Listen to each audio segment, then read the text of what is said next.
Hello and welcome. I'm your host, Elizibar.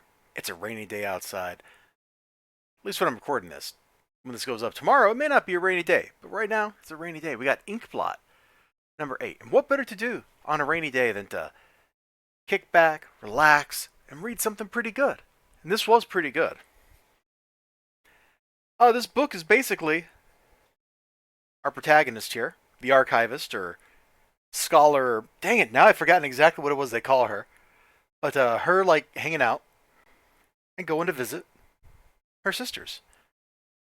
Now, it's been hundreds of years since she's seen her sisters. Apparently, they've been fighting for 600 years.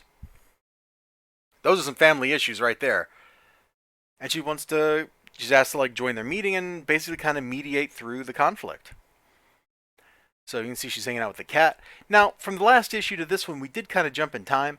There's a lot of that here. This cat is a non-linear creature, and we are jumping around all over the place through space and time. This issue does kind of stick out. Like the last issue, I thought there was going to be a direct follow-up to it in the next issue. But every time I've thought that in this series, my expectations have been subverted. We've done something else. So, she goes through this magical portal here, and she ends up in the world that her sisters rule, which is pretty cool. So here's Springhaven. This is where one sister rules, and she rules as a deity. But, when you see your relatives, you gotta be a good host. Like, it's in the law, man. It is 100% the law. See your relative, be a good host. So there's one sister, there's the other sister. They're missing the third one for the little meeting. But I love her face.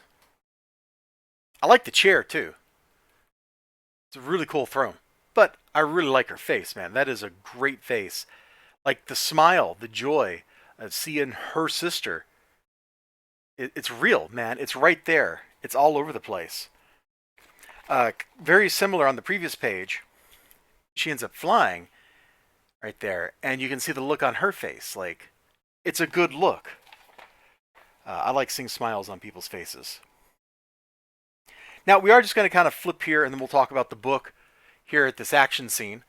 So the third sister shows up, and they start having a meeting, and they immediately have personality conflict. She's like, yo, your people, the giants, are eating my people. Can you please stop the giants from eating my people? And she's like, I can't tell a giant what to do. Have you seen how big they are? They're a bunch of free-willed giant people. I can't stop them from going rogue and eating your people. Honestly, this sounds kind of like, one of those cases of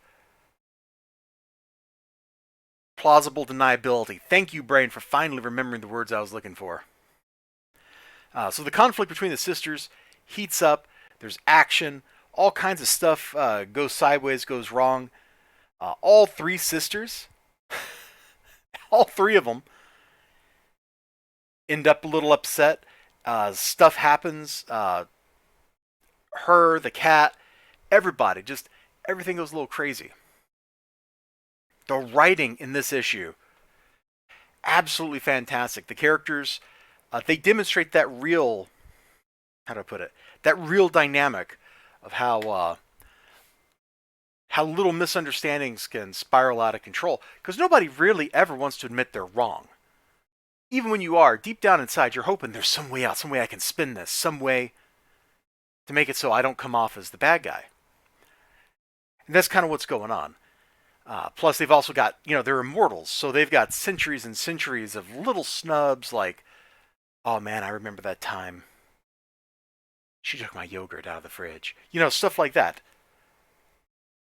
For us, normal human beings, we live 70 years or whatever, and maybe we forget some of that stuff, and we forgive it, and it's not a big deal. But just imagine you live 10 times, 100 times, 1,000 times longer, right? Those little things are going to start stacking up. They're going to add up on you. And while they look relatively youthful, they're not. They're ancient. They're positively old. So they're carrying all that emotional baggage with each other around. The book does a great job of exploring that. The art does a great job of expressing that. I had a lot of fun reading Inkblot number 8. I kind of wish the series was a little more coherent in its narrative structure because it feels like we're kind of jumping around a whole lot. Some issues really feel out there. Number 7 felt out there. Number, was it 2? Yeah, I think it was 2 where we like visit the elves or whatever. Like, there's a couple of these issues that stick way, way out compared to the others, and it doesn't flow from issue to issue as well as I would have expected it to, you know? Regardless, I had a blast. The cover is indicative of the contents of the book, so we have truth in advertising right there. I like that. You all take care of yourselves. Check out Inkblot if you're not already reading it. Hopefully they put out like a trade of some of the earlier issues so you can get on board this train. If not, I don't know what to tell you. Maybe you can get it in digitals. I mean, probably Comixology has it or something. Might want to check that out. It's a great young adult kind of story. There's nothing bad in here that you couldn't give to like a 10-year-old.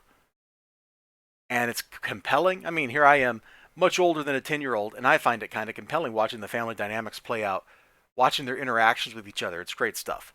You all take care of yourselves. You have a great day. Remember to like, comment, subscribe, all that good stuff. Hope to see you again next time. Till then, bye-bye.